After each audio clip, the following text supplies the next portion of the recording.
Hello friends, હું છું ચેતના વાવડિયા રેસીપીમાં તમારું સ્વાગત કરું છું. આજની મારી રેસીપીનું નામ છે બોલચોથમાં બનાવાતા મગ. તેના માટે મેં આ મગને 1 કલાક પહેલાં પલાળેલા છે.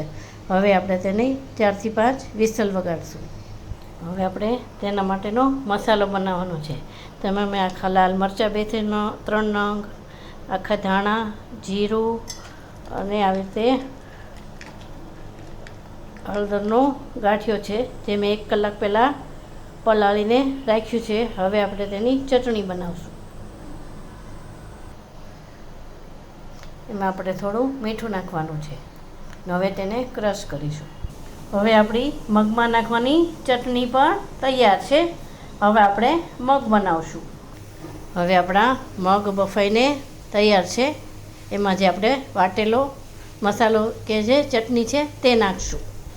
હવે આપણે તેમાં 2 ગ્લાસ જેટલું પાણી નાખવાનું છે મગમાં.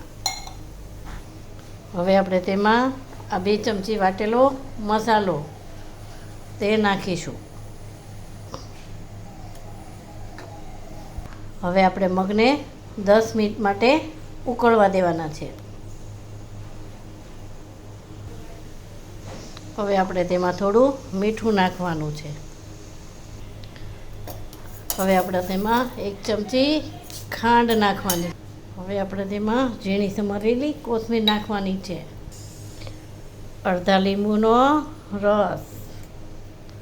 હવે આપણા મગ ઉકળી ગયા છે. આપણે તેને સર્વ કરીશું. તો તૈયાર છે આપણા બોલચોથના મગ. મારો વિડીયો ગમ્યો હોય તો તેને શેર, લાઈક ને સબસ્ક્રાઈબ કરજો. કમેન્ટ આપવાનું ભૂલશો નહીં. Thank you.